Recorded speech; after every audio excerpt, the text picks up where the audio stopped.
Hello, social media ninjas, and welcome to the podcast called 4 Questions with Social Media Famous, where I call one social media famous influencer every week and ask them questions about their personal life, social media life, and ask them tips and tricks on how to get famous on social media. So let's get this podcast started. Hello, beautiful people. Welcome back to the podcast, a podcast which I'm doing in midnight because it was that important to me. The podcast I'm doing is with an actor, and he can make it big anytime soon. And I wanted to record it before he make it soon because I'm pretty sure after that he is not coming to interview on my podcast. So yeah, that's called future investment. Today I have with me is Nathan Kehn. Nathan, how are you? I'm doing all right. How are you doing? I'm good. I'm good. So Nathan, tell us a little bit about yourself, like how your day looks like, what do you do? My day usually depends if I have auditions that day. So I usually get up around 6 a.m., go hit the gym, get a quick workout in, then come home, get cleaned up. And yeah, usually I'll have 1 to 2 auditions throughout the day, so I try and get those knocked out, and then usually try and spend some time on my Instagram, filming something, getting a couple of stories in there. I'm sure you're aware my page is very cat heavy and very skit heavy, so I'm usually trying to think of something funny or trying to think of something to do with the cats or hopefully catch them doing something ridiculous. Right. And basically, like, your content is well thought of. Like it looks like a proper script that you have to think in your mind and then you come up with it. Yeah, basically, yeah. I like to think of a concept. I mean, I do a lot of improv. A lot of it, sometimes I'll put it on and just kind of see what happens. But yeah, I like to think a lot of them ahead and, plan out how it's going to go. Exactly. So you are from LA. You are living in LA right now, right? I'm living in LA right now, but I'm originally from Colorado. From Colorado. And LA is a big struggle. Like it's filled with actors and social media people. Oh yeah. There's a lot of social media people out here. So how's it there? Like, is it a big struggle to land a role in a movie? I bet it is. It's like the whole world is trying to crack into Hollywood. Yeah, it's not as easy as a lot of people think it is. I mean, I've been out here 8 years, and I've got a pretty good resume under my belt, but I'm just now, really starting to figure a lot of things out. I mean, I'm really blessed this year that I think I've booked around 6 or 7 commercials this year, which is really, that's my biggest year yet, in terms of acting, which has been really nice. I got a short film that I'm filming in November, but wow. Yeah, it's not easy. You got to go. Some people think, someone just goes to an audition and they book a role and that's it. But honestly, I could go to 20, 30, sometimes even 40 auditions before I book one job. So it's just, you got to kind of just keep going at it, And like here in Mumbai, like we have like different kind of groups where you get auditions and you randomly you have to walk in. Does that work over there as well? Yeah. Yeah. I mean, out here I have agents that submit me for jobs, but yeah, usually. You just go into the audition for whatever, they call you in for whatever type they're looking for. And you got to go in. And with commercial, it's very much, they usually give you a scene. You'll usually walk in and they'll say, okay, you're at the park, you're with your girlfriend, and you see a dog playing. And, you kind of just have to go with it, and there's a lot of little techniques about cheating out to camera, make sure they see you, all that. Whereas if I'm going out for like a movie, they give you, 2-3 pages of dialogue the day before, and you have to memorize it, be off book, and then you go in, and it's just a very different experience. Yeah, it sounds tough. It sounds very tough because facing camera on social media and facing there, it's very different. And basically, I have seen a lot of vloggers and all who have been practicing facing camera right there and wanted to become they came to LA to become actors, and instead of that they turned into big time vloggers now. Yeah, well, and the beauty of it is, it is so hard to book work, but when you have your own Instagram, if you have some dedicated friends and you've got the equipment, you can make your own stuff, which is beautiful. You know, like if you want to do an action movie, you don't have to wait and be cast in an action movie. Get some buddies together, you know. Like I've got there's a video on my website, Yes, I saw that, the parking lot one. Right. The parking garage, yeah. That was just because I've got a long history of martial arts. I've been training since I was like 6. And I was like, you know, I want a fight scene. So I grabbed a couple of buddies and we choreographed a fight and, you know, just threw it up on social media. So it's kind of nice, you know, when you are an actor, it gives you an outlet to keep acting even if you're not booking. Amazing, amazing. And so your IMDb says that you have even done stunt work in Brooklyn Nine-Nine as well, the show.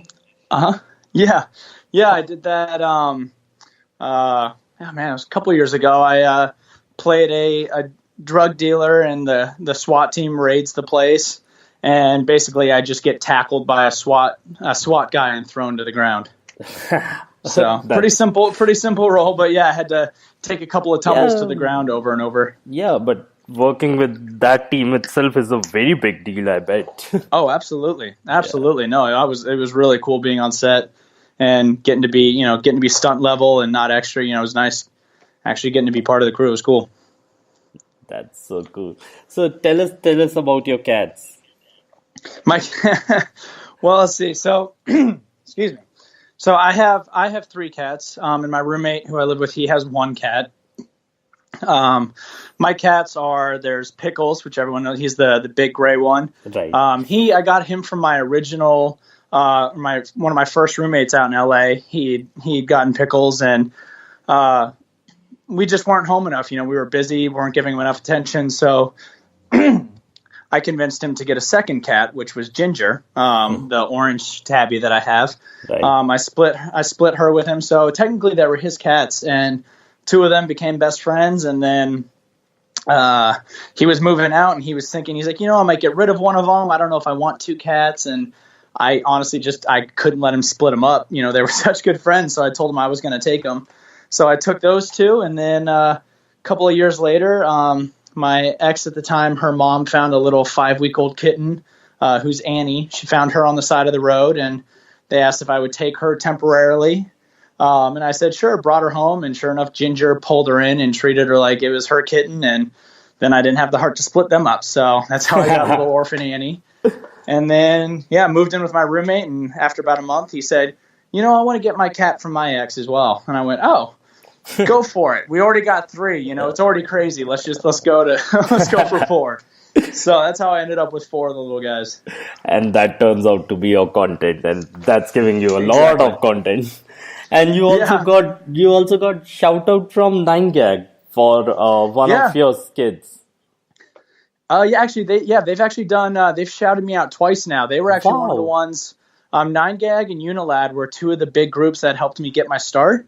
Because I actually this year in January I only had around 700 followers. Because I wasn't posting a lot. You know, it wasn't a huge focus. Acting was a big focus. Right. And then I realized nowadays, casting directors and producers, they look at your Instagram to see how many followers you have. And I was actually losing followers because I didn't have enough, or losing jobs because I didn't have enough followers. And so I was like, you know what? It's time to start pushing my Instagram. And 2 videos with me and Princess, the white one, my roommate's cat, right. 9gag and Unilad picked them up, and one of them got, I believe, 3.9 million views the first day. Exactly. And my page went from 700 to 16,000 in a month. Exactly. So, because that was the crazy. time I remember I followed you. It was that time only. When I got it, I was like, yeah, dude, this content is worth seeing. And I watched your stories, basically. They were really interesting. The things you used to do and small skits and everything. I was like, yeah, that's a person I need to watch out for.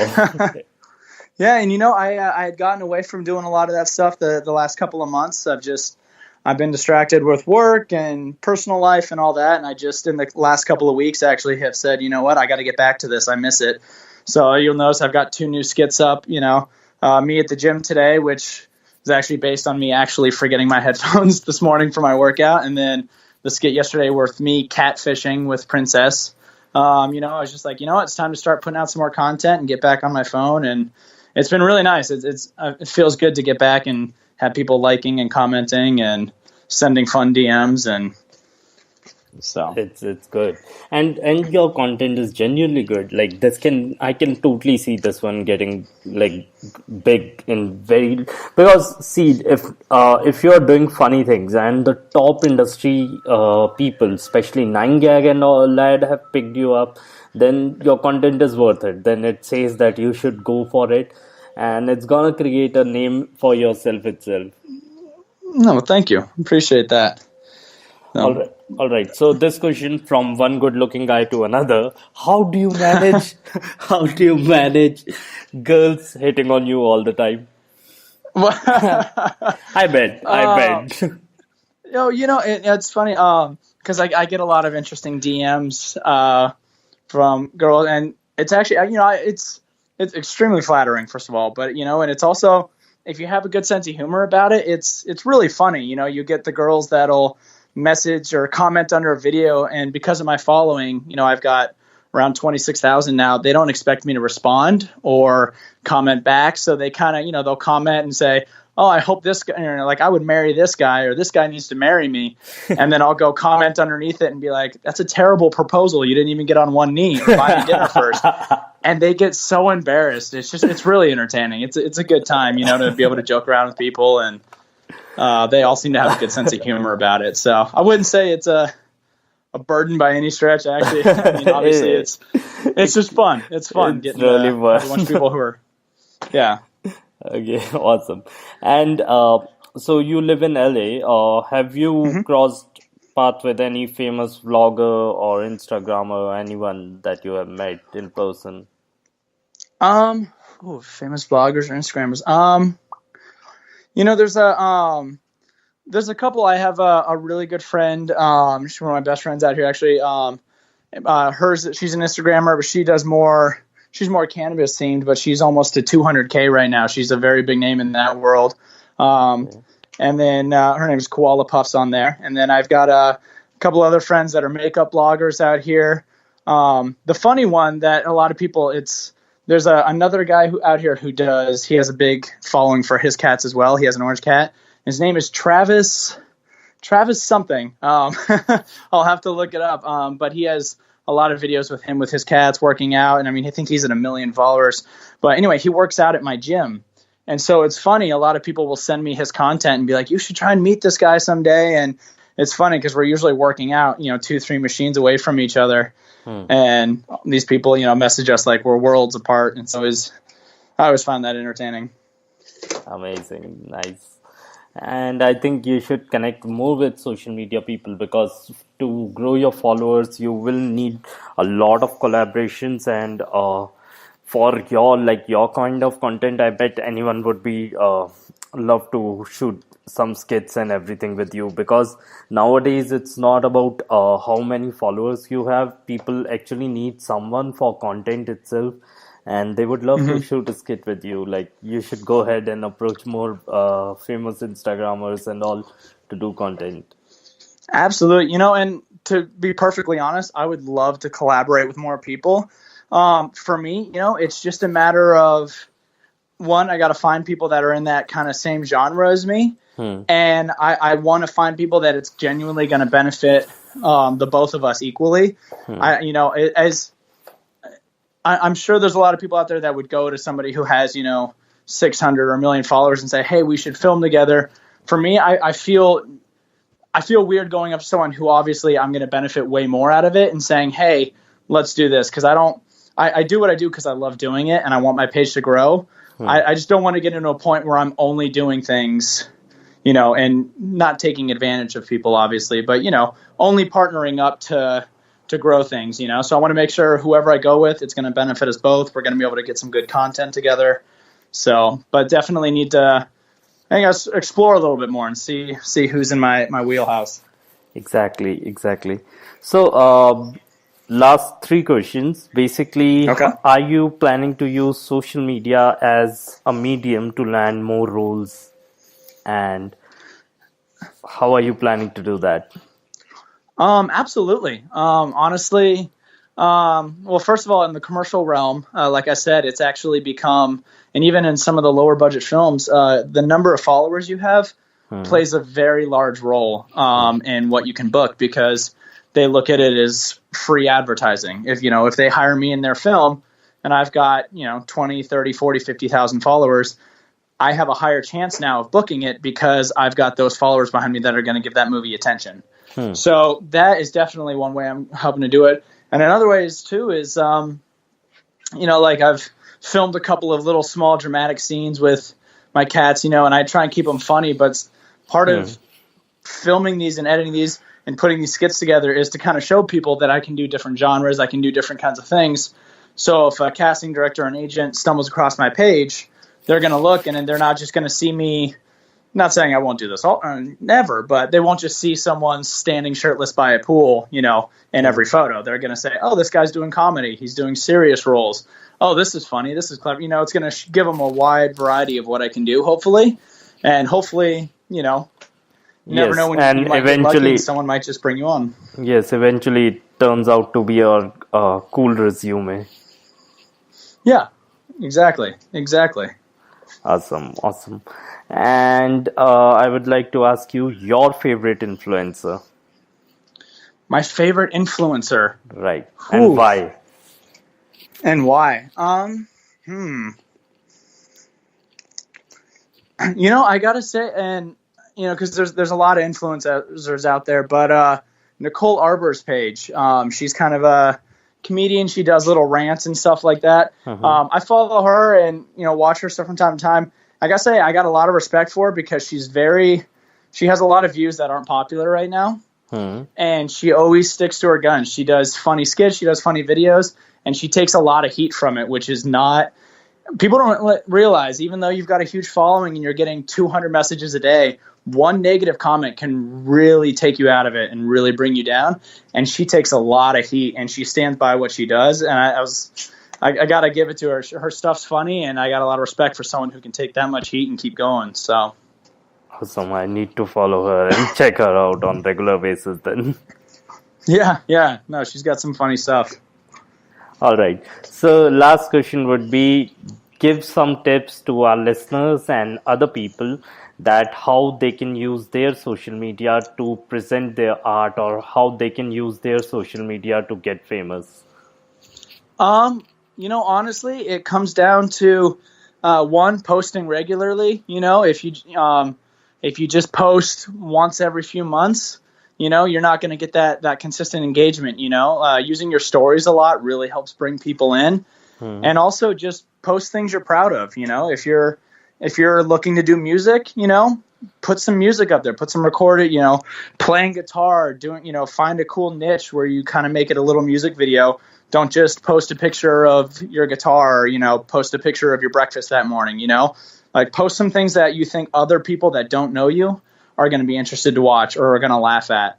Even myself, I'll edit a video and I'll sit and watch it 30, 40 times until I don't think it's funny anymore. And then I'll send it to some people and say, hey, am I stupid or is this funny?